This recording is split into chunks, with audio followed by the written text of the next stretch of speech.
오늘 이 본문 내용은 예수님과 제자들의 사이에서 벌어진 일입니다. 읽어주신 본문을 보면 예수님께서 이렇게 서두르신 일이 별로 없어요. 이분은 이 22절에 제자들을 재촉하셔서 배를 타고 빨리 나가라고 주님 말씀하시는 장면이 22절에 오늘 읽었던 처음 본문에 시작합니다. 주님은 잘 재촉하지 않으시는 분이에요. 근데 막 재촉해서 가라고. 배를 타고 이 제자들은 먼저 건너고 예수님은 혼자서 기도하고 계시는 장면이 23절에 나오고 24절을 보시면 오늘 조금 전에 읽었던 말씀인데요. 24절 한번 다시 보면 24절 한 번만 다 같이 읽겠습니다. 배가 이미 육지에서 술이나 떠나서 바람이 거스름으로 물결로 말미암아 가더라. 주님 혼자 계시고 제자들 빨리 가라 그러고, 그리고 제자들은 주님 말씀 듣고 배를 타고 떠났는데, 주님으로부터 멀리 떠났는데 물결로 말미암아 고난을 당하더라는 이러한 흐름으로 성경이 가고 있습니다. 이 성경을 좀 자세히 순서로 보면 이런 뜻이죠. 주님 말씀을 들었다가 봉변당한 케이스입니다. 주님 말씀 듣고 갔는데 배 타고 봉변을 당한 겁니다. 우리는 이런 질문을 한번 해봐요. 하나님은 선하신가? 여러분 어떻게 생각하세요? 하나님은 선하십니까? 우리는 이건 본능적으로 아멘이라고 그러잖아요. 이제 실제적으로는 이렇게 왔다 갔다 하지만 배운 이론으로는 아멘이죠. 그래서 예수 믿는 사람들의 가슴 속에는 다 두 개의 문장이 있어요. 하나는 우리를 구원해 주셔서 감사합니다 라는 고백이 있고요. 다 있죠? 네. 또 하나는 있는데 표현을 잘 안 해요. 그게 뭐냐면 하나님 섭섭합니다. 있어요, 없어요? 솔직하게 한번 얘기해보고, 하나님 섭섭합니다. 있어요, 없어요? 남편 옆에서 그런 말 하면 좀 예, 다 있죠. 있는데 말을 안 할 뿐이죠. 근데 이 감사합니다라는 고백과 섭섭합니다라는 사이에 이 갭이 있잖아요. 이 간격에 자리 잡는 것을 영성이라고 말하는 겁니다. 영성은 감사하는 하나님에 대해서 내 가진 마음과 섭섭해하는 하나님 사이에 자리를 잡아서, 영성이 하는 역할은 말씀이 우리 안에 내면화가 되게 하는 건데, 섭섭하다고 느끼고 있는 내 신앙을 무릎 꿇게 해서 하나님께 찬송하게 나아가는 것이 영성입니다. 그러려면 최선의 길은 주님이 누구신지를 알아가는 겁니다. 하나님이 선하신 분이라면 고난의 이유는 다 알 수 없지만, 제자들이 이 고난을 당하도록 허락하신 주님이 선하신 분이라면 반드시 이유가 있어야 합니다. 모든 고난의 이유를 다 알 수 있는 건 아니지만 적어도 이 본문 안에서 하나님이 선하신 분이라면 이 고난을 당하게 하시는 이유가 있어야만 주님은 선하십니다. 오늘 전 여러분들과 그 이유가 뭘까를 성경 속에 좀 찾아가 보려고 하는 겁니다. 고난을 당하고 있는 겁니다. 그런데 이걸 우리 인생과 연결시켜 보면 우리의 삶에 고난이 있어요, 없어요? 덩카는 너무 좋아서 없어요? 있죠? 예. 그러면 이렇게 질문해 봐요. 적어요, 많아요? 네? 적어요, 많아요? 예. 뭐 적다고 그러는 분 괜찮아요. 곧 또 오니까. 예. 걱정하지 마세요. 곧 와요, 또 계속. 네. 이 파도처럼 계속 와요, 고난은. 그래서 우리 인생이라는 건 이 고난과 형통이 같이 있는 거죠, 늘. 그런데 이 다음 25절을 보면 25절에 다 같이 읽을까요? 밤사경에 예수께서 바다 위로 와서 제자들에게 오시니. 조금 고난당한다는 말씀 다음에 바로 이 구절이 나와요. 뭐 성경은 중요한 내용을 요약해냈을 테니까 24절 다음에 바로 25절이 나오는데 특이한 점이 있습니다. 뭐냐면 제자들이 도움을 요청한 적이 없어요. 적어도 주님을 찾지도 않았어요. 근데 이 구절은 독특하게도 주님이 자발적으로 오십니다. 저와 여러분의 인생에 믿음이 지켜지는 이유, 우리가 주님을 떠나지 않는 이유 중에 하나가 뭔지 아세요? 우리가 주님을 찾기도 하지만 찾을 수 없는 시간에 주님이 와주셨기 때문입니다. 저는 이걸 뭐라고 하냐면 예수님의 신방이라고 불러요. 여러분 힘들 때 우리 주님은 성경을 보시면 신방 오십니다. 우리 집에. 오늘 예배도 주님의 신방 받는 예배가 되길 바랍니다. 한 번도 찾는 적이 없는데 지금 고난만 당하고 있는데 주님이 그냥 오시는 거죠. 이 말은 무슨 뜻이 포함되어 있냐면 시편 139편 말씀처럼 우리의 안고 일어섬을 아시는 분이에요. 우리가 어떤 상황에 처해 있는지를 다 아시는 분이죠. 그래서 예수님이 이렇게 오늘 아까 부른 찬송 사랑합니다.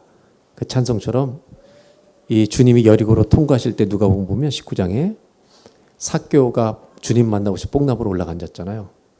돈을 너무 사랑하다가 사람들한테 버림받고 더 이상 이렇게 살기 싫어서 주님이 지나간다는 소문 듣고 올라가서 주님 한번 보고 싶어서 나무 위에 딱 올라가 있는데 우리 예수님이 거기 싹 지나가시다가 삭개오를 딱 보시더니 하시는 말씀이 뭐라고 그랬어요? 제일 먼저 뭐라고 그랬어요? 삭개오야 내려오라. 오늘 내가 너희 신방 간다는 거예요. 신방 간다는 거잖아요. 그런데 보세요. 삭개오를 딱 보는 순간에 아저씨 이렇게 부르지 않았어요. 뭐라고 불렀다고요? 삭개오를 처음 봤는데 주님은 우리의 모든 걸 알고 계세요. 그래서 내가 찾지 못하는 순간에도 오실 수 있는 거예요. 우리가 이런 주님을 믿고 있다는 걸 잊지 마시기 바랍니다. 그런데 이 주님이 어디로 오시냐면 어디로 걸어오세요? 바다 위로 걸으신다. 왜 하필이면 수많은 기적을 행하실 수 있는 분이 갑자기 나타나시지도 않고 바다 위를 걸어오실까? 이 본문도 이 본문으로만 해석하는 게 아니라 성경에 있는 표현을 가지고 해석할 수가 있습니다.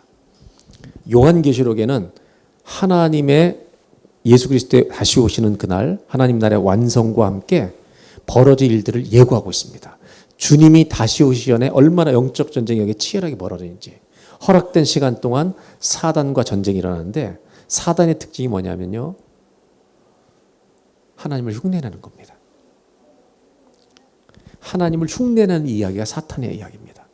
그래서 666은 우리가 무서워할 숫자가 아니라 666이 무슨 뜻이냐면 7이 되지 못하는 완전에 이르지 못하는 것이 3번 반복된다. 그래서 영어로는 completely incomplete. 완전하게 불완전한 게 사탄이니까 아무리 되고 싶어도 안 되는 거예요. 그 흉내내는 장면이 나오는데 이 사단의 세력들을 흉내내는 막 삼위일체도 흉내도 막 내요. 그러다가 하나님의 천사, 하나님을 대표하는 천사가 등장할 때 쓰는 표현이 있습니다. 요한계시록 10장 한번 보겠습니다. 1절 2절. 네. 내가 또 보니 힘센 다른 천사 구름을 입고 하늘에서 내려오는데 그 머리 위에 무지개가 있고 그 얼굴은 해 같고 그 발은 이건 하나님의 천사를 얘기하는 겁니다. 자, 2절을 볼까요? 다 같이 한번 시작. 그 손에는 펴놓인 작은 두루마리를 들고 그 오른발은 바다를 밟고 왼발은 우리 하나님의 천사 즉 하나님을 상징하는 천사를 묘사할 때 오른발은 뭘 밟았다고요? 수많은 풍랑이 일어난 바다를 하나님 밟고 계시고 왼발로는 수많은 문제가 일어난 이 땅을 밟고 계신 이게 무슨 장면이냐면 하나님이 이 세계를 오늘도 통치하고 계시다는 것입니다. 주님이 왜 바다 위를 밟고 걸으신지 아세요? 이 문제를 우리가 당하는 수많은 고난을 주님은 통치하고 밟고 계시는 분이라는 것을 상징하는 장면입니다. 우리 주님이 문제보다 크십니다. 내 인생에 수많은 문제가 일어나도 주님이 다스려 주실 줄로 믿습니다. 이 주님을 우리가 믿고 따라가는 겁니다. 그리고 나서 그 다음 절을 보면 26절에 제자들이 그가 바다 위로 걸어오심을 보고 놀라 유령이라 하며 무서워하여 소리 지르거늘. 그러니까 여러분 생각해 보세요. 파도가 치는 것도 밤에 무서워 죽겠는데 귀신같이 누가 걸어 나타나니까 얼마나 더 무섭겠어요. 그러니까 이게 갑자기 바다도 무서워 죽겠는데 뭐가 유령처럼 걸으니까 너무 무서운 거예요.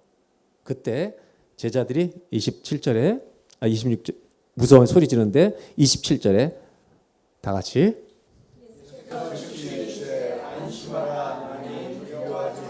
네. 주님 뭐라고 말씀하셨어요? 안심하라 나니. 뭐라고 말씀하시냐면 It's me, 나다. 여러분 주님이 우리가 힘들 때 나다라고 말씀해 주시면 끝나는 겁니다.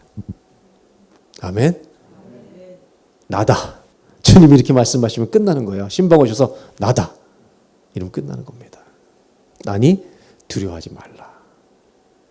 이때 우리가 잘 아는 예수님의 제자 중에 성격이 가장 급했던 분이 누구세요? 예, 베드로 형님이 이렇게 얘기하죠.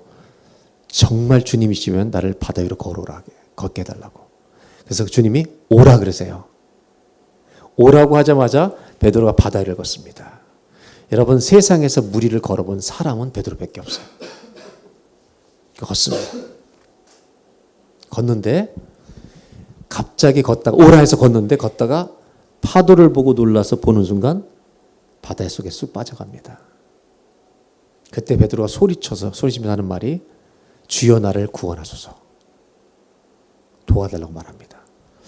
이 장면을 보면 독특한 장면이 나오는데 제가 읽어드릴게요. 30절에 바람을 보고 무서워 빠져가는지라 소리질러 이르되 주여 나를 구원하소서 하니 31절 나오나요? 예, 31절 다 같이 예수께서 즉시 손을 내밀어 그를 붙잡으시며 이르시되 믿음이 작은 자여 왜 의심하느냐 하시고 예수께서 즉시 손을 내밀어 그를 붙잡으시며 이르시되 믿음이 작은 자여 왜 의심하느냐. 저는 이 성경을 읽으면서 재미있는 생각을 해봤어요. 예수님은 베드로가 3번 부인할 걸 아셨어요? 모르셨어요?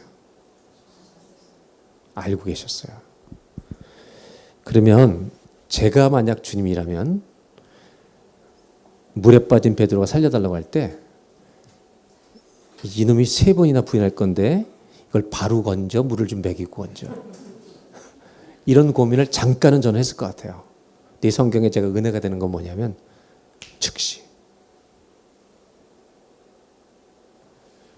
즉시 손을 내밀어 붙잡으셨다는 거예요.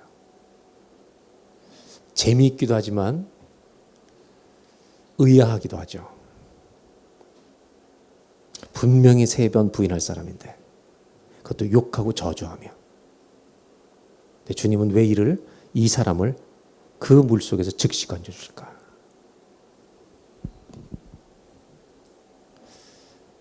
저는 이것을 은혜라고 생각합니다.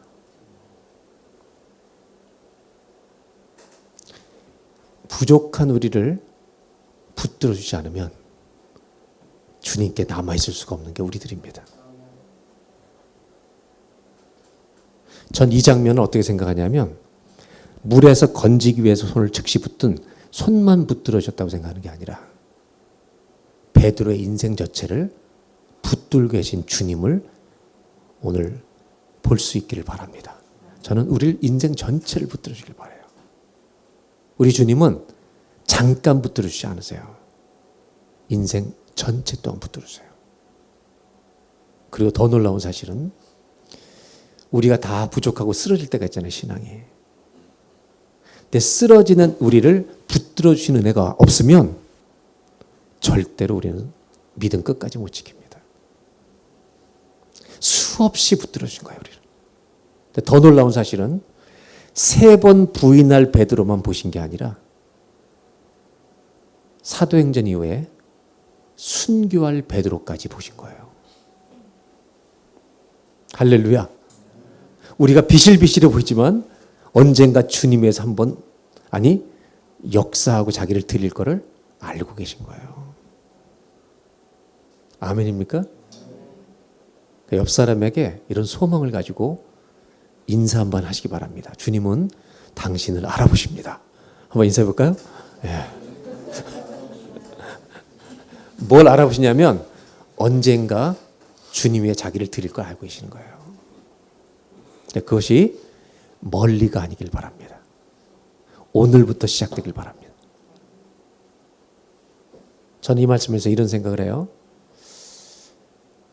주님이 이 고난을 통과하게 하면서 제자들에게 가르쳐 주신 게 뭘까?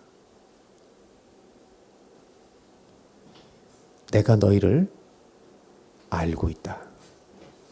내가 너희를 붙들고 있다.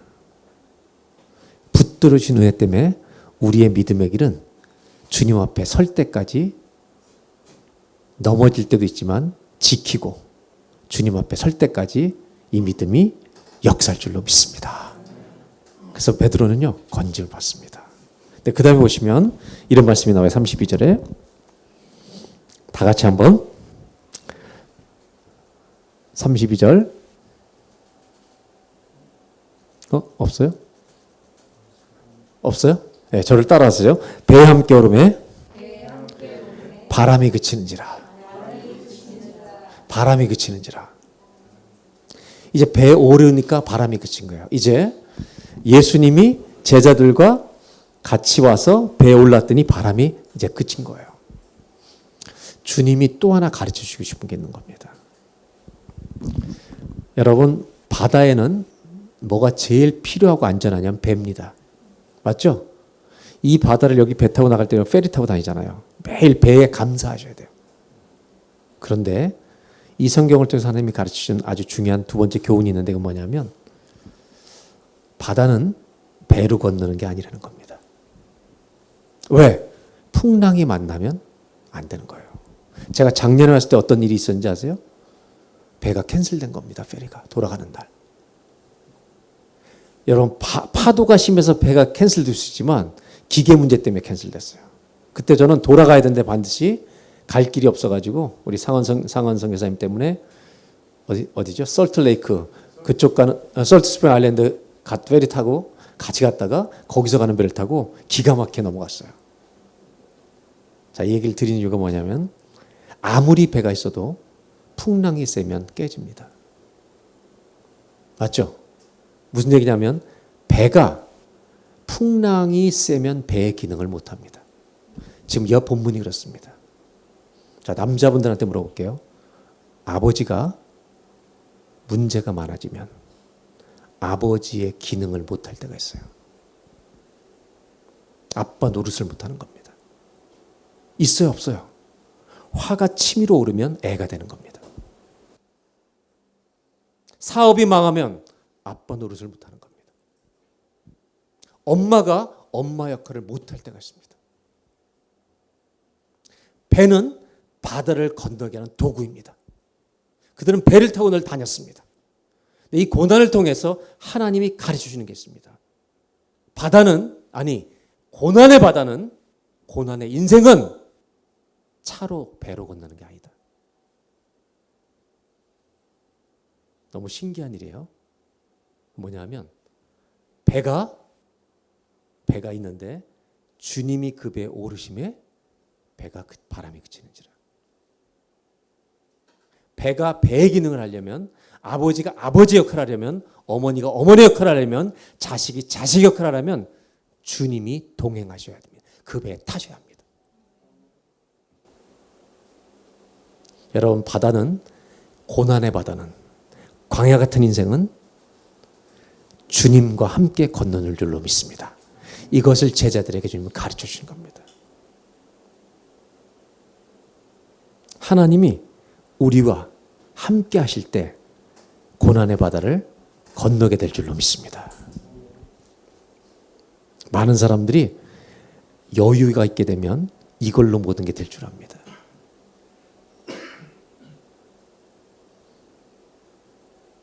저는 49살에 암에 걸려봤어요.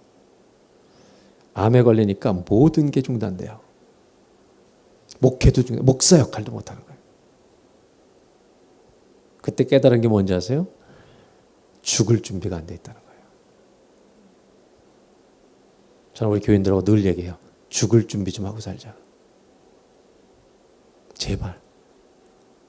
저희 교회는 65세 이상을 필그림 처치라는데 제가 그 어른들과 꼭 하는 얘기가 있습니다. 주님이 부르시면 버티지 말자. 기쁘게 천국에 뛰어들어가자.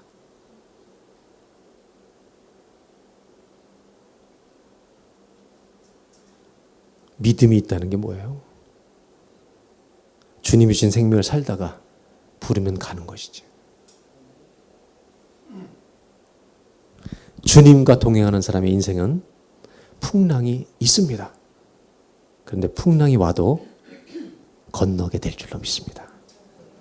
그래서 주님은 이 풍랑을 통과하면서 고난의 파도, 우리의 인생은 배로 건너는 거 아니다.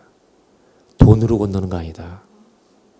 주님이 나와 함께 하실 때 우리에게 주어진 인생을 살게 하실 줄로 믿습니다. 이것이 하나님이 이들에게 가르쳐 주고 싶으셨던 겁니다. 그리고 나서 오늘 이 성경의 마지막에 이 배를 타고 사람들이, 제자들이 정말 주님이 하나님이십니다 믿고 이제 목적지에 도착합니다. 저는 이런 상상을 해봤어요. 만일 제자들한테 예수님이 다 내려, 배에서 다 내려, 그리고 바다 위를 쫙 손잡고 걸어서 목적지에 도착하면 할리우드 영화입니다. 이건. 이렇게 하시면 얼마나 기가 막힌데 사람을 놀래고 막 난리 없을 텐데 그렇게 하지 않으셨다는 겁니다. 저는 그렇게 주님이 그렇게 할 수 있다는 걸 믿어요, 저는. 그런데 그렇게 하지 않고 배를 타고 그 배를 타고 목적지에 가시더라는 겁니다. 전 이렇게 하신 것에 대한 이유를 좀 나누려고 하는 겁니다. 왜 그렇게 하셨을까? 만약에 바다 위를 걸어서 만약 목적지 도착했다면 제일 큰 소리 칠 분이 누군지 아세요? 어느 형님, 베드로, 니네 봤니? 니네 봤어? 이거 무리를 걷는 거 우리가? 얼마나 자랑했겠습니까? 주님이 가르쳐 주시고 싶은 게 있었어요. 주님은 곧 십자가를 지시고 떠나실 거예요. 그리고 이들은 주님이 육신적으로 안 계신 상황에서 수많은 문제의 바다를 또 만나야 돼요. 어떻게 건너야 되는지를 가르쳐 주시는 거예요. 무리를 걸으면서 바다를 건너가게 하는 법을 가르치지 않고 그들과 함께 건너는 경험을 하게 하시고 네 갈릴리 바다 너희가 살 그 무대에서 일터에서 또 다른 풍랑을 만날 때 내 이름을 불러라. 내가 너희와 매일 함께 하리라. 여러분 예배드리고 우리는 또 우리의 현장에 갈릴리 바다로 다 흩어지는 겁니다. 이번 주에 여러분의 삶의 현장에 자녀 현장에 애들이 대학 가면 문제가 없어요? 젊은 분들이 물어봐요. 애들 때문에 막 힘들어요. 제 아내가 대답해요. 더 큰 문제가 온다. 시집 가면요. 더 큰 문제가 온다. 옛날엔 요만한 파도가 왔다면 지금은 이만한 파도가 그냥 온다. 여러분, 우리는 우리 삶의 현장이 갈릴리 바다입니다. 이번 주에 풍랑이 있어요, 없어요? 와요. 안 오면 걱정하지 마라. 내일 와요. 근데 이걸 어떻게 건너냐? 주님과 함께 건너는 거예요. 오늘 여러분들 예배드리고 내 갈릴리 바다로 혼자 가는 게 아닙니다. 주님과 함께 가시기 바랍니다. 그리고 이번 주말이 됐을 때 우리를 또 한 주간 건너게 해주신 주님 앞에 찬송하기 위해 다시 모여 주 앞에 예배드리는 승리 예배가, 감사 예배가 계속되는 작은 채플이 되시기를 주의 이름으로 축복합니다. 기도하겠습니다.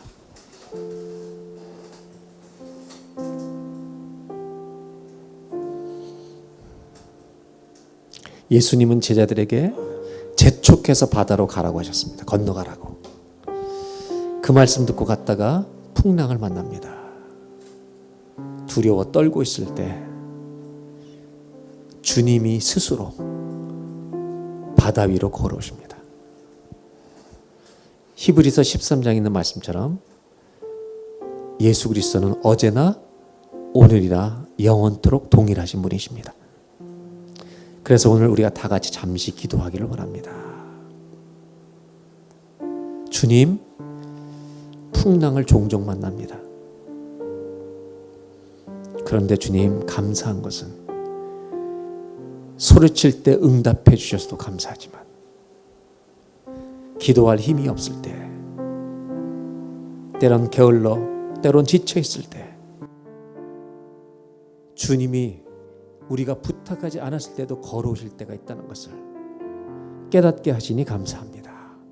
기도하지 않겠다는 말이 아니라 그런 은혜로 우리를 붙들고 인도해 주신 그 사랑을 기억하는 예배가 되게 하여 주시옵소서. 하나님, 이렇게 저희 인생을 붙들어 주시고 우리 믿음을 지켜주실 터인데, 물에 빠진 베드로가 살려달라고 하면 배신할 놈인 줄 알면서 즉시 손을 내밀어 붙드시고, 잠깐 붙들어 주신 게 아니라 평생 붙들어 주시고, 배신할 사람만 보신 게 아니라 그의 속에 당신을 위해 순교할 믿음도 있다는 걸 보시고 건져주신 하나님, 우리의 인생도 이렇게 붙들고 계신 줄로 믿습니다. 그래서 오늘 주 앞에 감사하는 예배를 드리기 원합니다. 하나님, 이 은혜가 아니면 여기까지 올 수 없었고 앞으로도 우리 믿음을 지키며 걸어갈 수 없는 자임을 고백합니다.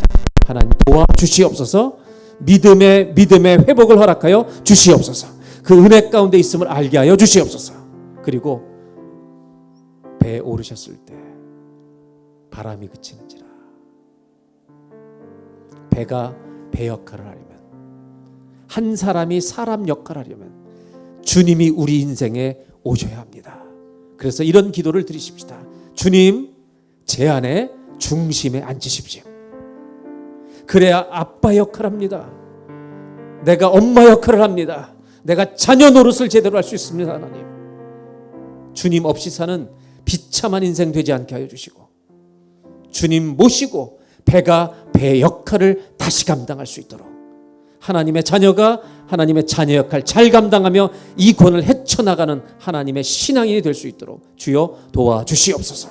오늘 우리가 다 같이 드리고 싶은 기도는 우리의 삶의 중심에 앉으십시오. 그리고 저희는 다시 이번 주 내 인생의 갈릴리 바다로 나아갑니다. 삶의 현장으로 합니다. 수많은 문제가 일어나고 있는 삶의 현장을 혼자 가는 것이 아니라 주님과 함께 이번 주간도 건너가게 하옵소서. 우리 다 같이 한번 2, 3분만 합심하여 잠시 기도하겠습니다. 하나님 아버지, 말씀을 통해서 주님이 누구신지를 알게 해주시고, 주님이 누구십니까? 주님은 누구십니까? 아무도 부탁한 적 없는데 고난당하는 줄 아시고 그 시간에 정확하게 찾아오셔서 아버지 그들 앞에 찾아오시옵소서. 다들 두려워 떨고 있을 때 나다, 내니 두려워 말라, 안심하라 하시는 주님, 우리의 삶에 이런 주님의 말씀이 필요합니다. 오늘 예배 시간이 그 음성 듣는 시간이 되게 하여 주시옵소서. 나다 이 음성을 들려주십시오. 즉시 손을 잡으시옵소서. 우리 인생 전체를 꼭 붙들어 주시옵소서. 아버지 하나님, 그들은 늘 건너에 있습니다. 주님은 배가 배 역할을 못할 때가 있습니다. 사람이 사람 역할을 못할 때가 있습니다. 수많은 문제 때문에 아버지 그런 시간들이 있습니다. 주님이 배에 오르심에 바람이 그치는지라 주의 이 일이 우리 인생에도 일어나게 하옵소서. 내 삶에도 일어나게 하옵소서. 그 은혜로 걸어가게 하여 주십시오.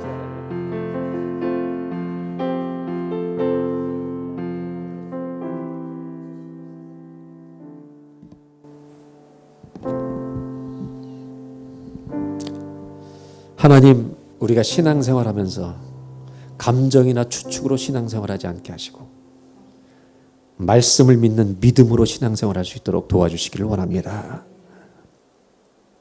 주님이 누구신지를 알면 알수록 믿음이 견고해질 줄로 믿습니다. 오늘 본문에 나오는 주님은 우리가 찾지 못하는 때에도, 주님을 구하지 않는 그 시간에도, 지쳐있는 우리에게도 스스로 먼저 신방 와주시는 주님이심을 드러내 주셔서 감사합니다. 우리 인생에 얼마나 많이 찾아오셨습니까? 얼마나 많이 우리 문을 두드려 주셨습니까? 모르고 살지 않게 하시고 이 사랑을 알고 살아가도록 도와주시옵소서. 주님이 그 풍랑일고 무서운 바닷속에 오셔서 나다 말씀하신 것처럼 저희가 기도할 때마다 나다 말씀해 주시면 우리가 넉넉히 이길 줄로 믿습니다. 저희가 간구할 때마다 내가 여기 있다 하리라 말씀하신 것처럼 찾아와 주시옵소서. 그래서 내 신앙생활이 추상적이거나 이론적인 신앙생활 되지 않게 하시고 현장에서 체험되는 믿음 생활이 되게 하여 주시옵소서. 하나님은 이런 주님이신데 우리가 그 은혜를 모르면 신앙생활은 더 비참해집니다.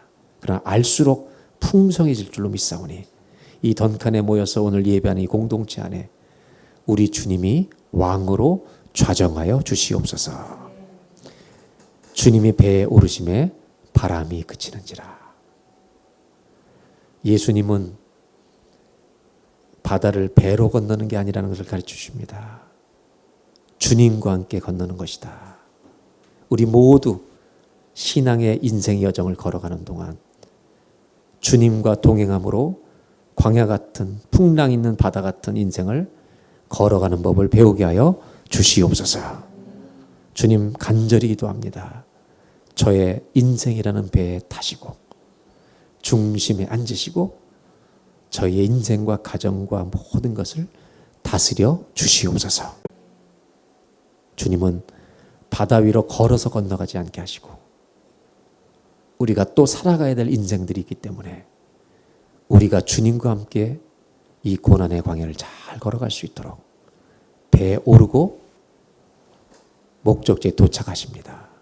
오늘 예배드리고 우리 모두 떠나기 전에 기도하옵는 것은 이제 갈릴리 바다 우리 인생의 현장으로 다 흩어질 터인데 주님과 함께 이번 한 주간 동안도 갈릴리 바다를 건너는 믿음의 연습이 이어지게 하여 주시옵소서. 지금은 우리 구주 예수 그리스도의 은혜와 하나님 아버지의 한이 없으신 사랑하심과 우리의 믿음을 깨워주시는 성령님의 역사하심과 교통하심이 주님 앞에 예배드리고 떠나가는 모든 믿음의 형제자매들 인생과 가정과 일터 위에 지금부터 영원토록 함께하여 주시기를 간절히 축원하옵나이다.